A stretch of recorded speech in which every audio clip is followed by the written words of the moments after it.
Corona virus की पहली vaccine बनाने का दावा करने वाले रूस ने अब एक और नई वैक्सीन बनाने की तैयारी शुरू कर दी है। जल्द ही इस वैक्सीन को लॉन्च करने का दावा किया जा रहा है। इस वैक्सीन को रूस की पहली वैक्सीन से ज़्यादा सुरक्षित बताया जा रहा है। खबरों के मुताबिक स्पुतनिक वी वैक्सीन लगाने के बाद लोगों में जो साइड इफेक्ट दिखे थे, नई वैक्सीन के डोज से वैसा नहीं होगा। एपीवैक कोरोना नाम की इस वैक्सीन को vector state research centre of virology and biotechnology के साथ मिलकर तैयार किया गया है। खबरों के मुताबिक रूस की इस दूसरी वैक्सीन में जिन दवाओं का इस्तेमाल किया गया है उसे रूस के टॉप सीक्रेट प्लांट से मंगाया गया है। वैक्सीन का नाम एपीवैक कोरोना रखा गया है और इसका ट्रायल सितंबर में पूरा हो जाने की उम्मीद है। वैक्सीन का पहला ट्रायल 97 वॉलंटियर्स पर किया गया था।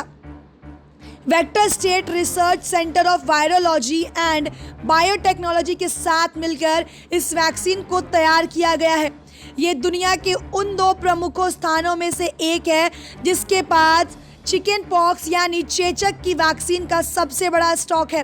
वैक्सीन की ड्रग साइबेरिया के Soviet biological weapons research plant से मंगाई गई है।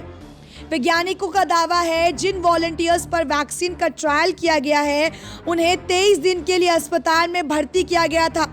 ट्रायल के दौरान उनकी जांच की गई। वैज्ञानिकों का लक्ष्य इम्यून रिस्पॉन्स दिखना था। इसके लिए 14 से 21 दिन में वॉलंटियर्स को वैक्सीन की 2 डोज दी गई। उम्मीद जताई जा रही है कि सितंबर में ट्रायल पूरा होने के बाद अक्टूबर में वैक्सीन का पंजीकरण करा लिया जाएगा, जबकि नवंबर से वैक्सीन का उत्पादन शुरू कर दिया जाएगा। वैक्सीन के बारे में दावा है कि अब तक हुए ट्रायल में कोई साइड इफेक्ट नहीं देखा गया है। मालूम हो कि Soviet biological weapons research plant और वेक्टर रिसर्च सेंटर ने मिलकर अब तक कोरोना की 13 वैक्सीन पर साथ काम किया है। इनकी जानवरों पर टेस्टिंग हुई थी। रिसर्च सेंटर के साथ मिलकर औद्योगिक स्तर पर स्मॉल पॉक्स का भी टीका बनाया गया था। पिछले कुछ सालों में रूस ने इसी संस्थान के साथ मिलकर bubonic plague, Ebola, hepatitis B, HIV, SARS और कैंसर का एंटीडोज तैयार किया था।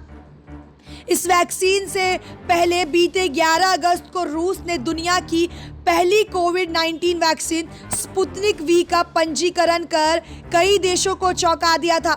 हालांकि रूस के रक्षा मंत्रालय और गामालेयर रिसर्च सेंटर द्वारा तैयार ये वैक्सीन पंजीकृत होने के साथ ही विवादों में घिर गई।